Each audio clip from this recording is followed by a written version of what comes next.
Oh putain, je suis en train de m'endormir sur mon bureau alors qu'il est que 20h30. Bon, il serait peut-être temps de vous montrer le dortoir quand même. Bon, la porte, toujours la carte électronique qui permet d'entrer, mais aussi d'avoir de l'électricité dans la chambre si jamais je l'enlève. Ah bah voilà.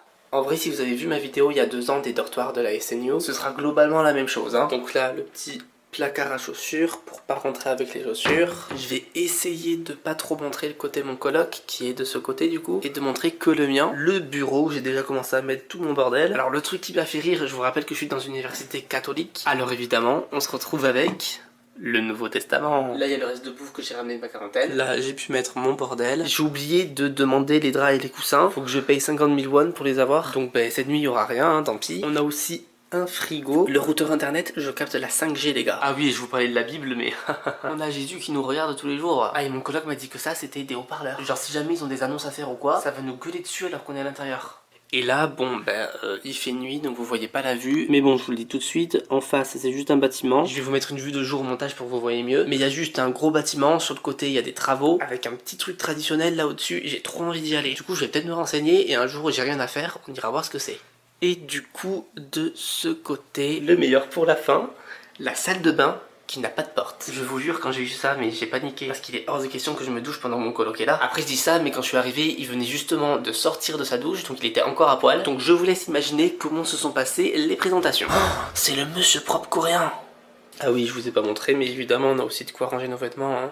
Sinon, ce serait un peu bête. Juste vraiment, le fait qu'il n'y ait pas de porte pour la salle de bain, ça me gêne un peu, mais bon, va falloir s'y faire, on n'a pas le choix. Mais bon, mon coloc a l'air plutôt cool. D'ailleurs, il est français, je me demande s'ils ont pas fait exprès de mettre 2 Français ensemble. Mais quoi qu'il en soit, voilà, tranquille. Par contre, petite galère du jour, c'est qu'on doit payer le loyer du dortoir pour le semestre entier, entre aujourd'hui et demain. En soi, pas de problème, c'était prévu, sauf que moi, j'avais prévu de le faire en virement, parce qu'on m'avait dit qu'on ferait un virement. Et aujourd'hui, donc, tous les étudiants d'échange se réunissent pour venir payer, et on me demande du cash. Sauf que 6 mois le loyer dans les dortoirs, c'est 1 913 000 won. Le virement, non seulement c'était plus simple, mais en plus c'était plus sûr.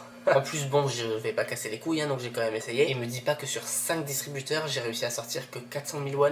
On est loin du compte. Mais bon, du coup, j'ai réussi à repousser la date du paiement. Oui, parce que vraiment, j'ai demandé plusieurs fois si on pouvait faire un virement de mon compte français à leur compte à eux. Mais apparemment, c'est un problème, donc on va pas faire comme ça, tant pis. Et je vais attendre d'avoir un compte coréen.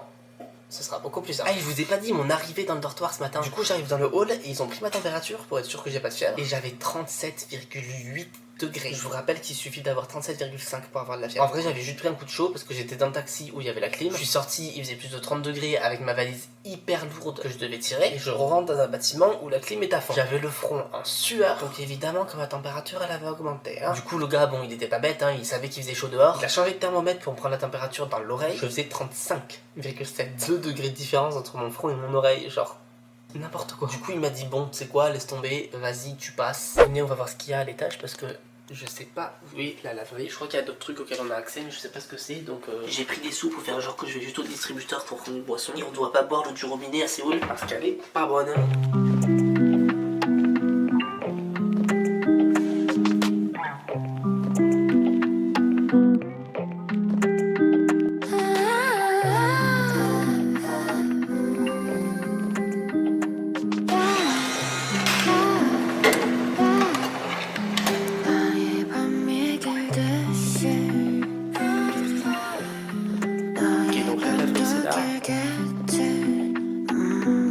Il est où le fer à repasser? J'ai besoin de fer à repasser moi parce que Marie Kondo elle est bien gentille mais elle m'a froissé mes vêtements. Ok bon en fait il y a pas grand chose et maintenant je sais où est la laverie, ça c'est bien. Par contre j'ai pas trouvé les cuisines en commun donc c'est peut-être pas à cet étage. Comment je fais mes spaghettis? Several months later. Bon je profite d'avoir Donc comme je disais, je profite d'avoir 2 mois de retard sur mon montage pour faire une petite update sur les dortoirs. Déjà regardez, ils ont grave avancé sur les travaux. On dirait que je vais bientôt avoir du vis-à-vis, donc bon, adieu la nudité dans la chambre. Je vous ai dit que j'étais un petit peu en galère pour payer la totalité du dortoir d'un coup. Donc au final la solution que j'ai trouvée c'est juste que j'ai transféré mon argent sur le compte d'une amie qui elle pouvait retirer sans problème parce qu'elle avait des plafonds beaucoup plus avantageux que les miens. Au final j'ai pas attendu d'avoir mon alien card, j'ai pas attendu de me créer de compte coréen parce que ça prenait beaucoup trop de temps. Ah aussi j'ai pas payé les 50 000 won hein, pour les draps et les coussins. Je suis juste allé à Daiso. Pour 12 000 won, j'ai eu ce petit drap en coton, cet oreiller avec la thé, et j'ai juste ressorti le fameux plaid que ma mère voulait absolument que je prenne. Et juste avec ça, bah c'est bon, c'est parfait quoi. Et dernière petite chose, c'est que je suis désormais seul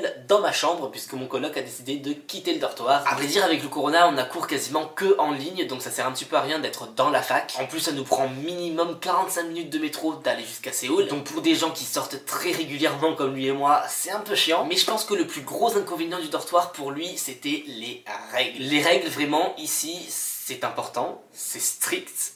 Et il y en a beaucoup. En France, en tant qu'étudiant, on a l'habitude à pas mal de liberté et pas mal d'autonomie, mais en Corée, c'est beaucoup plus cadré et on est beaucoup plus surveillé sur ce qu'on fait et sur ce qu'on a le droit de faire ou non. Pendant la semaine, je comprends, parce que bon, t'es là pour étudier, donc tu vas pas faire la fête en pleine semaine. Mais j'avoue que le week-end et les vacances, là, ça me... Non, donc je peux vous dire que quand j'ai pas cours, je dors pas ici. Après on a ces contrôles des chambres quasiment toutes les semaines. Je dis bien quasiment parce que là ça fait quand même quelques temps que je les ai pas vus. J'ai remarqué aussi qu'ils aimaient bien regarder les caméras de surveillance, donc ils sont au courant du moindre truc que tu fais en dehors de ta chambre. Il y a une petite liste quand même de trucs que t'as pas le droit de faire ou que t'as pas le droit de ramener ou de consommer ici. En soi c'est pas des règles insurmontables, hein, ça t'empêche pas de vivre, c'est pas compliqué à suivre. Mais j'avoue que je comprends quand même mon coloc qui a décidé de partir et d'avoir du coup une vie un petit peu plus détente et relax. Hein. Il m'a proposé de partir en même temps que lui d'ailleurs, mais j'ai refusé parce que c'est quand même le côté monétaire qui m'a fait dire que c'était quand même pas si mal ici. En plus, si je peux profiter d'être tout seul dans la chambre pendant un semestre, je vais pas m'en priver. Hein. Après voilà, au niveau règles un petit peu chiantes, j'ai pris mes habitudes. Comme je vous disais, quand j'ai pas envie de me restreindre, ben, je dors pas ici tout simplement. Je verrai au prochain semestre si oui ou non je reste, parce que pour le coup, il risque de me coller un nouveau coloc et ça je suis pas très chaud pour ça, tu vois. Mais bon, pour l'instant, ça se passe, je ne me plains pas. Et puis bon, je vous laisse avec la suite de la vidéo, qui est le lendemain de mon arrivée au dortoir. Et puis comme d'habitude, vous allez voir que je suis pas très doué. Hein.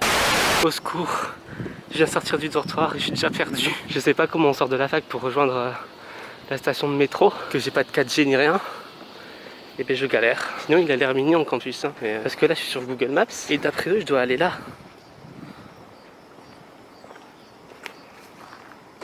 Mais il est hors de question que j'aille là. Bon, normalement c'est là. Je vous montre pas tout parce que je viens de croiser des nonnes, j'ai pas compris. Faut vraiment que je m'habitue au fait d'être dans une université catholique parce que les églises, les nonnes, la Bible, je vais en bouffer pendant un an. Hein.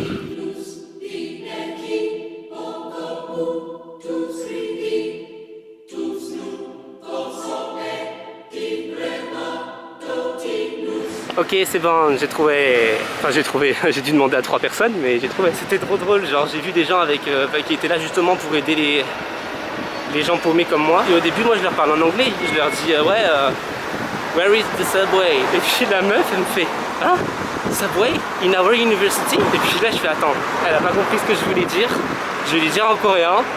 Et là, elle m'a fait ah, jiachol, jiachol. Elle pensait que je parlais du restaurant Subway, genre celui avec les sandwichs. Et du coup, elle s'est tapé une barre avec son pote à parler de sandwich au lieu de parler du jiachol. Et au final, c'est bon, elle m'a remis sur le bon chemin, sur un endroit que je connaissais. Et là, ça va, je sais où je vais en fait. Le programme d'aujourd'hui, c'est que là, je vais à Hongdae. Je vais rejoindre un pote coréen avec qui je vais manger à midi du coup. Enfin, à midi, je suis en retard. Par contre, putain, mon masque tombe.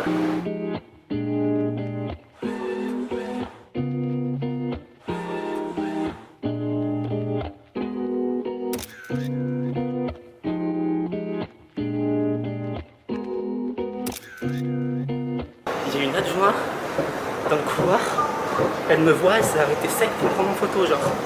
Du coup j'ai tracé, elle a pas eu le temps.